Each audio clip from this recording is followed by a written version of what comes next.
inspiring. We're so lucky to have on our team Rabbi Ephraim Weiss, who came from Scottsdale, Arizona, just a year ago.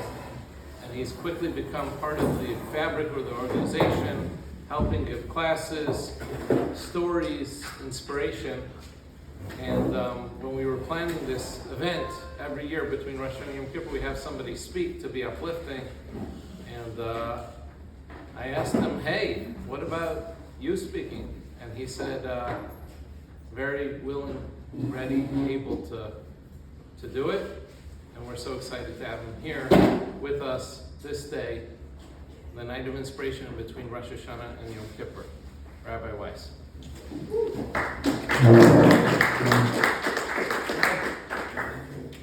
Hey everybody.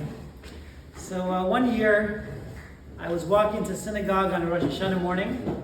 It's like a Wednesday morning, Rosh Hashanah, and I'm walking to shul. And I passed by my neighbor who was out on the front lawn. And he says, Saturday already? You know, he's used to me walking to synagogue on Saturdays. People don't walk during the week. I'm walking again, it's only Wednesday. What, Saturday already? And I said, no, actually it's the Jewish New Year today. Jewish New Year's. And he goes, oh, that's nice. He said, okay, have fun. And with that we part ways. Not thinking to myself, have fun?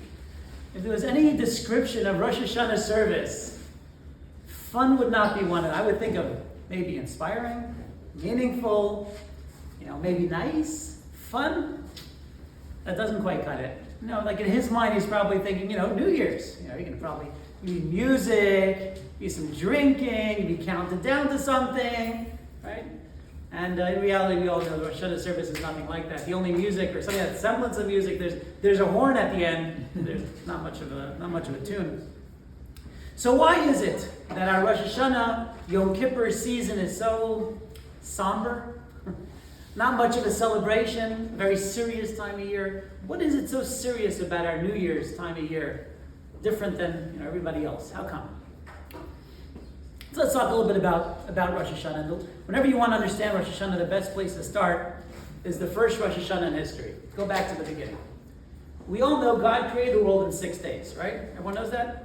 If you read the book, right? Or if you read the first chapter, you know that God created the world in 6 days. First day, he creates heaven and earth. Second day, he creates the sky the way we know it. Third day, he creates the vegetation, the plants, the trees, etc. Fourth day, the luminaries, the sun, the moon, the stars. Fifth day, he creates the birds and the fish. Sixth day, the animals. And finally, after creating all the animals in the entire world, he finally says the famous statement, Nasa Adam, let us make man. So man was the last thing created. Okay, that's the story of creation. Now, if I ask you a question, let's assume that the calendar started when creation started. By the way, this is a very deep philosophical discussion we can have. And you can ponder this on the way home, perhaps. Time likely didn't exist before the world was created. Can you imagine a world without existence, without time? Yeah, before there was a world, there was no time. Okay, but leave that for another time. Time is now starting when the world is created. So I ask you, if the world begins and time begins, so it should start on Rosh Hashanah. Now, which day of creation would you think would be Rosh Hashanah? The first day of creation? Second day of creation? Fourth day of creation? Sixth day? What day would you think would be Rosh Hashanah? If you're starting from the beginning, what do you think? Last day. She says the last day, everyone else says the first day. You were here the first, when I spoke on Rosh Hashanah the first. Okay, so she already got the answer. Wait, you think I remember that? I don't remember what I said, maybe someone else did. So, correct. Actually, the answer is the sixth day. But logic should dictate it's the first day of creation. If time has just begun, time should begin in the beginning of the calendar. Doesn't that make sense? Day one should be the first day on the calendar. You don't start time and then hold off with the calendar. Let's hit the sixth day. Okay, now the calendar begins. Why should that happen? So it makes sense that Rosh Hashanah should be on the first day of creation. Yet when we look into the teachings of our sages, we discover that Rosh Hashanah is actually on the sixth day of creation when man was created. How come? Right? Something to think about. And the answer, I believe, is very fundamental. And it's something we probably all know, but we have to kind of speak it out. It's a tremendously important fundamental. And it's that God created the world with a purpose in mind. And until man was placed on earth, there was no purpose. I want to repeat that because it's so important. God created the world with a purpose, and that purpose revolves around man being on earth. And until man is here, there's no purpose. So even though you have a beautiful world, just imagine what it must have looked like. You have the sky with the rainbows and everything. Well, probably not rainbows at that point. But you have a beautiful sky, you have the hills, the valleys, the rivers, the animals, the fish, all the different colors. And it's all pointless until man is placed on earth and has his purpose to fulfill. Because there's no purpose yet. So the minute man is put, okay, now the calendar begins. Now it's Rosh Hashanah. Okay, this should be, it's very deep, it's a very important fundamental. And it makes sense to say that God created the world with a purpose. Well, obviously, I mean, let's say you have a neighbor, and he's one of those guys who likes to build things, right? So you hear him drilling and banging on the other side of the fence, and you decide to peek over and say, hey, Bob, whatever his name is, what you building? And he says, oh, nothing. You say, yeah, but you drill, what are you drilling? He said, I'm just drilling. Aren't you building something? He's like, no, I'm just drilling. So would you say, Bob, I think you lost your mind.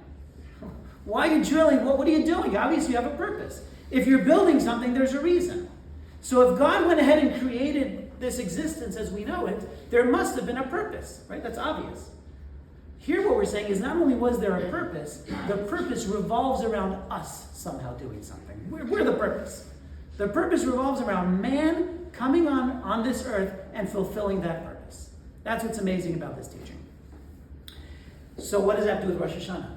Every year from that point forward, every inauguration, every anniversary of that date that he said, let us make man, he comes down and reassesses the world.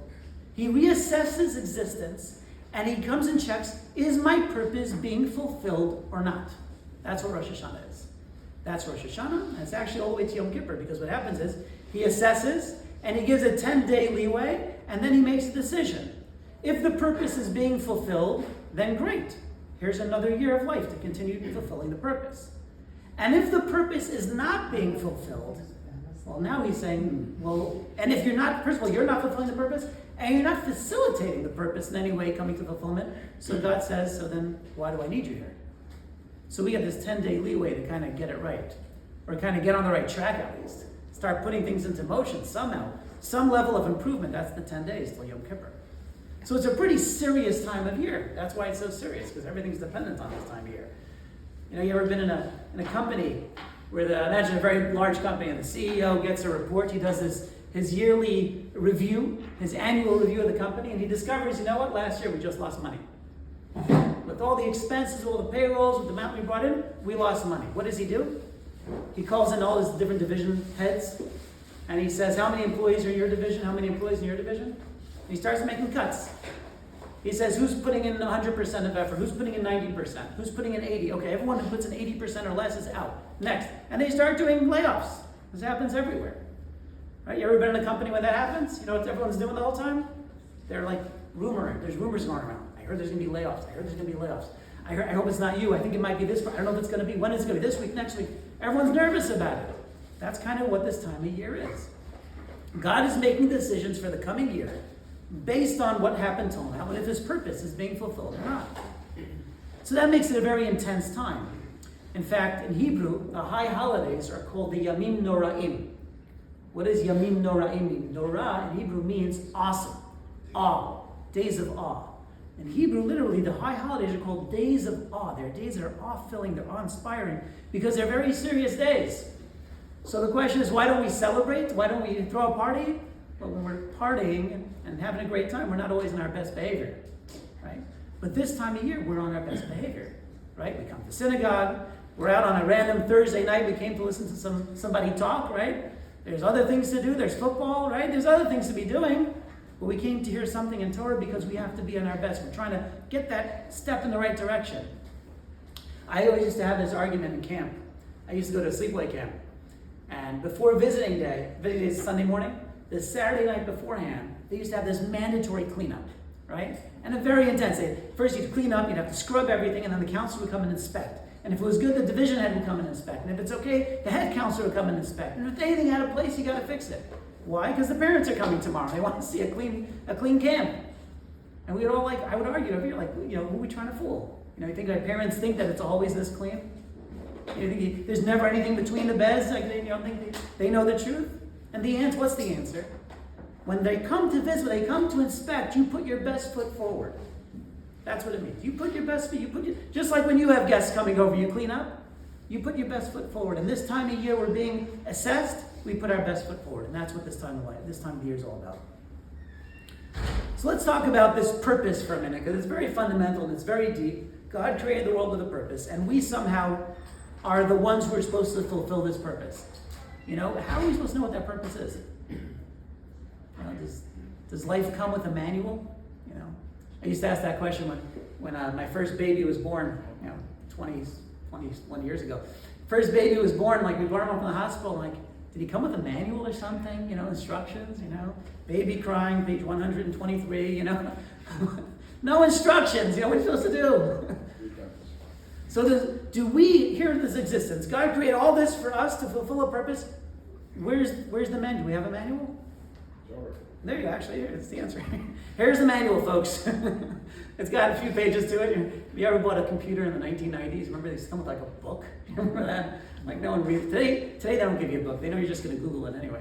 But in the olden days, you needed a book to know how to use a laptop, So anyways, it does come with God, of course, gave us the purpose. He doesn't expect us to figure it out. He gave us the instructions, right? Of course, it's a big book. We got to work through it. Okay, so here's maybe the point I want to get to. One more question. Okay, so we said that God created the world with a purpose, and that purpose revolves around man. How come man more than any other species on earth?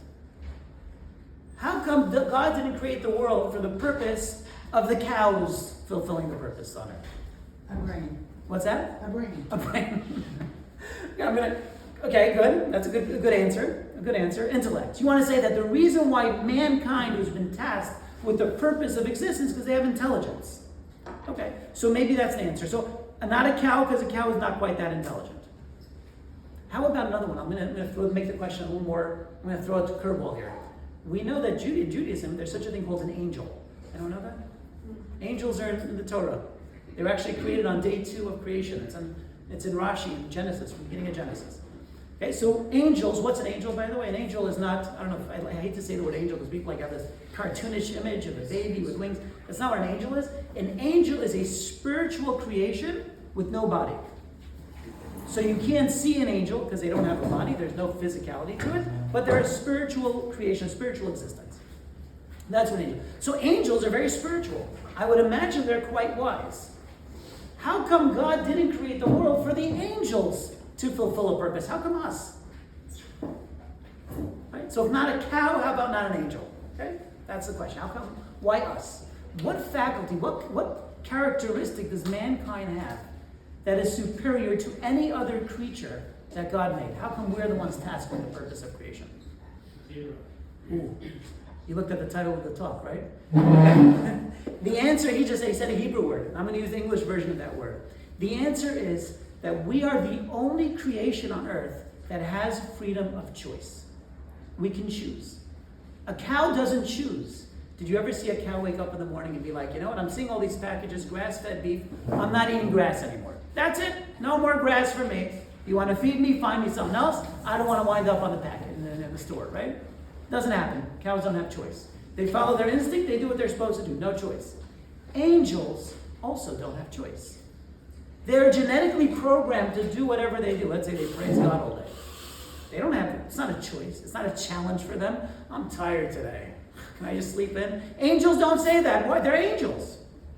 Right? They're angels. What do you call a kid who does everything right in class, right? He's an angel. He does everything right. The angels do everything right. There's no challenge. There's no choice.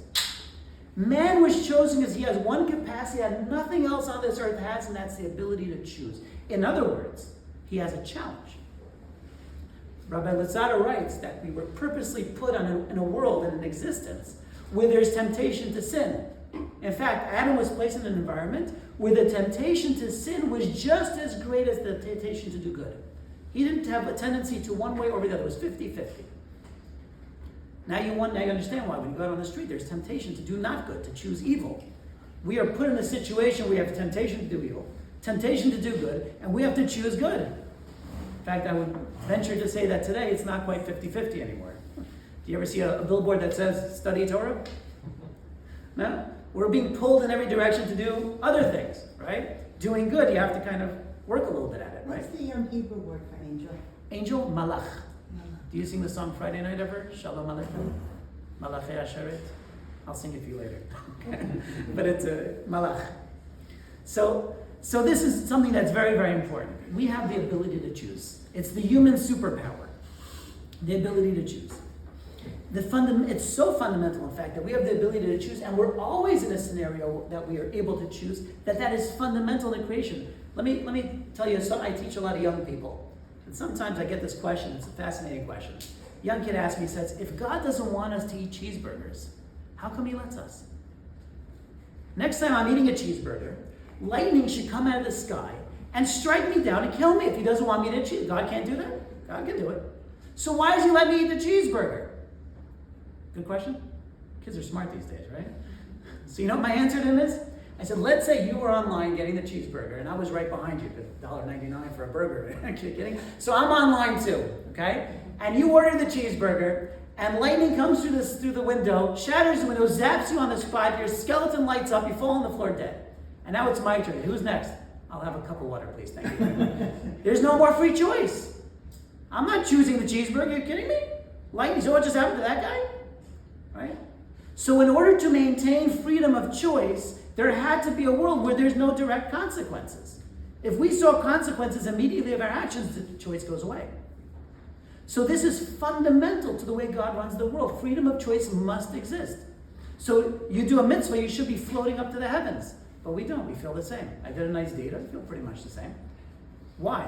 Because I have to maintain freedom of choice. So this is absolutely fundamental in life, that there's freedom of choice. In fact, I'll even argue that as human beings, we have no other power other than the ability to choose. Let me give you an example. Imagine tonight someone here decides, you know what? I got inspired by the rabbi. Tomorrow morning, I'm waking up early. I'm going to go pray with a quorum of 10 people. I know you're supposed to pray in the synagogue with 10 people. Tomorrow morning, I'm waking up 6 a.m. I'm going to synagogue to pray with a quorum of 10 people. Now, you and I both know that there's 101 factors that can deny him the ability to do this. Am I right?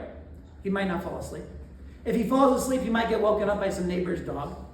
If he doesn't wake up in the middle of the night, he might be sick. He might not feel well. He might not wake up in the morning. All this is out of his control.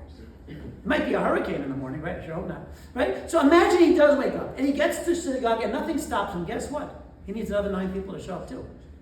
So there's 101 factors that are completely out of his control. You know he has one thing in his control. You know what that is? To choose. That's it. The actual outcome of his choice, that's not up to him. We can't control the outcome. We can choose. So we have a superpower that we can choose, and we have only one thing in our control, and that's to be able to choose. That's it. Now, how fundamental is the ability to choose? I want to tell you something that I think is fascinating. I learned this years back when I was in college. I was studying psychology. I learned something fascinating. There was a study in the 1970s about nursing homes, and they studied 2 models of nursing homes. One model of nursing home is where they took the patient, put them in the room, and they gave them very clear, precise instructions. Your bed is on the right side of the room, night table is here, painting is here, curtain is here, everything has to stay the way it is. We're putting a plant in your room, we are going to water it, whatever it is, every day. Here's the schedule, 9 o'clock is breakfast, you're going to be there. 10 o'clock is outdoor time, you're going to be there. And the schedule was laid out for them very rigidly. That's the first model. The second model of nursing homes was where they took the patient and they said, you know what, you have autonomy in your life. You like the bed on this side? Fantastic. You want on the other side? No problem. You like the curtain? Great. Do you want a different color? We can accommodate that. Here's the plant. You're going to water the plant as you feel, as you want. You water it well, it's going to grow nicely. Breakfast is served between X and X time. You can come whenever you want. So in other words, the patient was given much more autonomy in the second model of nursing home. What were the results? They surveyed the patients for the next couple of years, and they discovered that the patients in the second version, in the second model of nursing homes, were far more satisfied in life. They had a much lower percentage of depression, much higher scores of happiness, of well-being. They came to the conclusion that people in the second version of the nursing home are going to live longer than the people in the first version. Why is that? Because the people in the first model didn't have choice. The people in the second model had choice. When you take away choice from a person, you are stripping away their humanity from them. They become like a pet. Here, you come here, and then you go there, and they are no longer human. If a person doesn't have freedom of choice, he's lacking a certain element of humanity. Do you know what they say the most challenging relationships are? If you're in a relationship with someone who's controlling, you know why that is? Because a controlling person in a relationship takes away your freedom of choice. So there's nothing more demoralizing, dehumanizing than having to put up with a controlling individual. This is the reason why. It's so fundamental for a person to be able to make choice. This is who we are as people. The definition of a person is someone who can make choices. Now, this is our primary responsibility in this world. We were put in this world to choose good from evil. That's our purpose. And this is what we're trying to do right. Now, this sounds very, very basic. Okay? It sounds very basic, very simple, very fundamental. I'm going to tell you something amazing. Although we have the ability to choose, and it's our fundamental responsibility in this world to choose, very often we end up living without choice. We live life not choosing. When I was in high school, I had a Rebbe, a principal actually, the dean of the high school. And he was a very bright man, a big Torah scholar, a great educator. And he came from Europe, he was European. And he used to sometimes say certain phrases that translated well in his native country, but not always in English. Okay, I'll give you an example. He would say, when you go to the toilet to wash your hands, and then, the toilet to wash your hands, what? Right? He meant the bathroom to wash your hands, but in his language, toilet, bathroom, it's all the same, right? So he had this language difference that we sometimes thought was funny. Anyway, I once heard him give this talk, and I think this talk was great. I don't remember all the details of this talk, but I remember one phrase he said, and this phrase stuck with me. He said, in life, make sure you're not getting schlepped around by the nose. I don't know what that means to you, but here's what it means to me. In life, very often, we are schlepped around. In other words, we are dragged around by circumstances, and we're not actively choosing. That's what that means. Okay, let me give you an example, and perhaps you'll appreciate this. Imagine you have a mother, okay, and the mother she's in a store, she's shopping, she looks at her watch, and she says 2:45. And she has to be at her kid's school at 3 o'clock to pick up her kid. But she also needs to do the shopping. So she goes around the store frantically trying to finish her shopping. She knows that the drive to school is at least 15 minutes. And she also needs to stop at the pharmacy afterwards because she needs to get the medicine. And she needs to pick up these various items for dinner as well. And she needs to do lots of things. She needs to get to the school on time because last time she was late, they yelled at her that she came late. And she's running frantically around the store. She hops into her car when she's done. She's all upset at the lines, of course, because they're taking too long. She's driving through town like a mad person, right? Driving around way too fast. Driving 40 miles an hour in a 20-mile-an-hour school zone. And she gets to school a little bit late, and she gets her kid. Now, if you ask this person, do you choose? Is this the life you chose? Are you choosing to do this right now? The answer is, what are you talking about choosing? I need to. I need to get this. I need to get that. I need to be on time. I need. When you say I need, what that means is, I'm not choosing. I need. I need to do these various things. I'm not choosing. Now, what would be the alternative? What's choosing? What does choosing look like? The alternative looks like this. She looks at her watch, it's 1:45. She says, I have two choices. I either get all the things I need to get, and I'm choosing to be late, even though it's going to make them unhappy at school, so be it. Or I choose to not get everything I'm supposed to get so I can be on time to school. I'm making that choice. And whatever I choose is my choice. I don't need to rush. I don't need to drive like a crazy person. I made the choice. I'm the one making the choice. I don't need to do anything. Do you see the difference? How many of us are living in a world of I need to all day long? I need to do this, I have this assignment, I must get to this, I have to do this. It's our self-talk. We do this all day long. We're not choosing. We're being schlepped around by the nose. I'll give you another example. Maybe this applies to a different population. If you ask anybody in this room, do you think it's productive to sit down at night and watch 5 hours of Netflix? I don't think anyone would agree that it's a good idea. I have to get to bed at a certain time. I need to get a certain amount of sleep. I need to wake up in time for work. 5 hours of Netflix doesn't fit in my schedule. However, how many people, knowing this, sit down on the couch after a long day and want to watch just one episode, and 5 hours later find themselves going to sleep way too late, having to jump out of bed after not getting enough sleep, being late to work, and doing this repetitively day after day after day? How come? The answer is because they're not actively choosing. They're getting dragged around by the circumstances of life. A person who actively chooses makes the choice, makes the decision. But in life, we're not always choosing. We're being schlepped around by the nose. Okay? This is the idea. I'll give you one more example. I think this is very meaningful. And we all have this issue, by the way. We all struggle with this, maintaining our ability to choose and not being reactive to circumstances. Imagine you live with a person who has certain tendencies that are bothersome. Okay? They bug you certainly. Let's say it's a spouse. They always leave the toilet seat open, right? Whatever it is. Or it's a coworker, or it's a neighbor, it's a kid, whatever it is, right? So what do we tend to do when we discover certain things that bother us?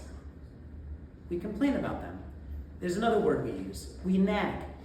Why do we nag? Does anyone ever improve from being nagged? Did you ever see a person who got nagged and said, you got a good point there. I will now change. It never happens. Nagging has a very direct result on the person being nagged, that they automatically ignore whatever they're being told and they go on doing what they're doing.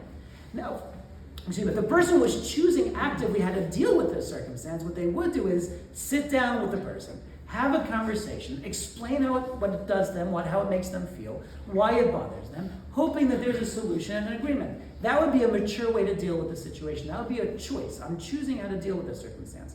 But we typically don't choose. We simply react. I'm bothered, I nag. I'm bothered some more, I nag some more. And that's the way we live our lives. So it comes out that although our superpower is to choose, and it's our only ability in life is to choose, we often find ourselves living not choosing, but rather being dragged around by the nose. Okay, so what's the solution to this? I'm going to give you a powerful solution to this. It's a simple solution, but it's powerful. And it was written by the Ramchal Rabbi Luzzatto many years ago. He said, if a person would sit down every day and make a daily accounting of his life, and it doesn't take a long time.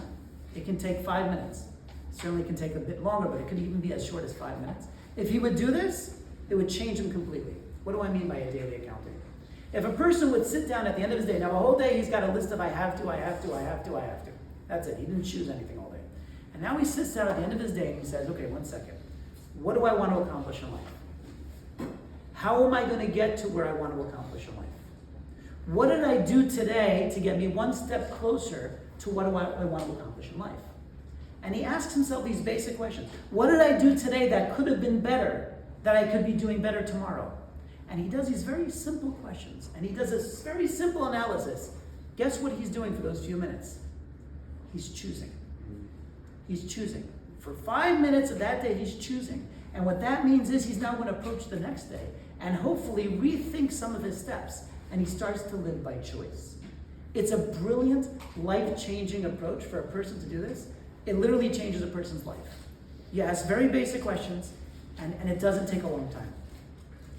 Ramchal, Rabbi Luzzatto, recommends doing this daily. Now, I'll be honest with you. I've tried to do it daily, it's hard, right? So I recommend this as follows. Make a daily accounting and then make a weekly accounting. If you miss the daily accounting, at least once a week you get your accounting, okay? This is a good idea. So let's say you have your Shabbat accounting. And when I say you have it, that means it's scheduled in the day somehow, scheduled in the week somehow, and you go through the week and you say, how did last week go? How can next week be better? What's my long-term goals? How am I going to get there? This is the type of thing that a person can do, and it's literally life-changing. It changes who you are as a person. In my opinion, it's the greatest thing you can be doing at this time of year as well. We're in the time period between Rosh Hashanah and Yom Kippur. We already said it's a very serious time period. We got to get our ducks in a row. Got to get ourselves in order. The greatest thing you can do for yourself is start doing this accounting. Start thinking about where am I heading in life and where I need to be headed. What can I start doing a little bit different? No big steps, small steps. But what can I start doing to get in that direction? Start living by choice, because it literally can be life-changing. It's amazing. There's a funny story where someone went to Rabbi Yisrael Salanter, and he asked him, he said, I only have 10 minutes a day to study. What should I study? 10 minutes a day to study Torah. Which part of Torah should I study? Right? So usually most people answer, well, if you only have 10 minutes, so study, basic Jewish laws. You know how to light the Shabbat candles. That's what you should do. Rabbi Yisrael Salanter said, you know what you should do? You should study Musar, self-improvement type of study. You know why? Because you'll discover you have a lot more than 10 minutes of the day to study.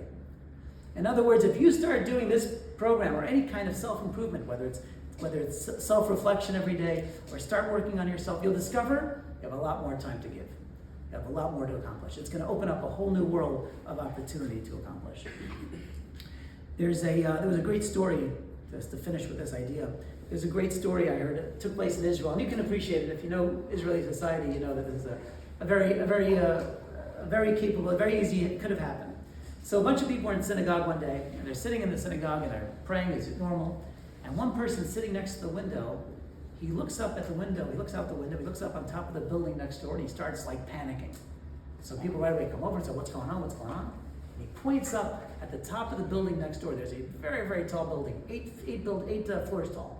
And they see two children up on top of the roof, sitting on the edge of the roof.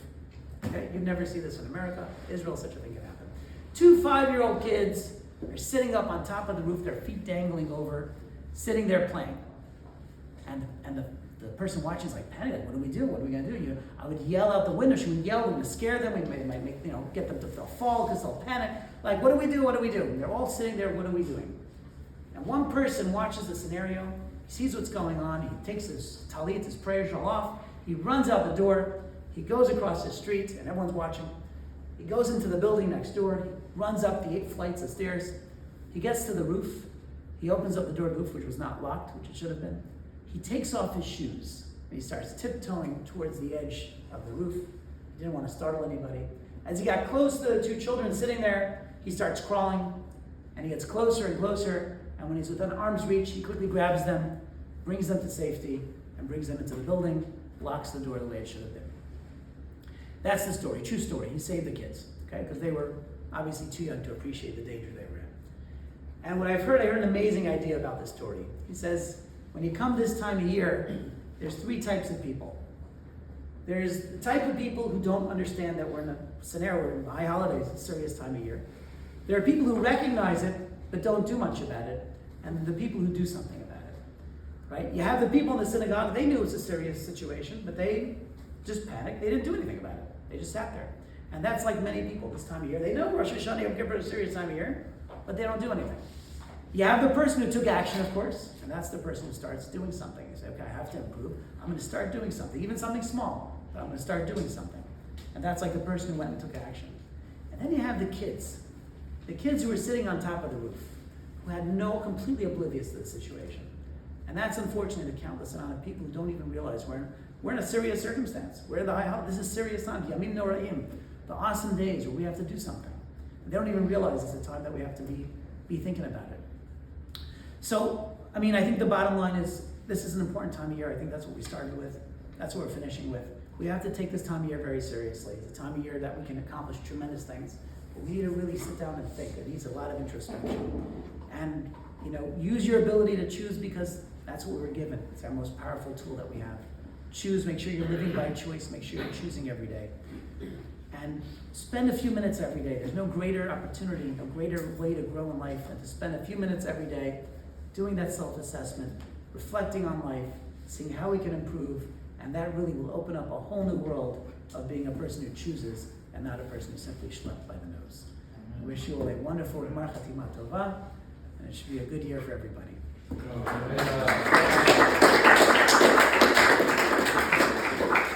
If anyone has any questions, I'm here to answer questions. Also, these books are available for sale. These are books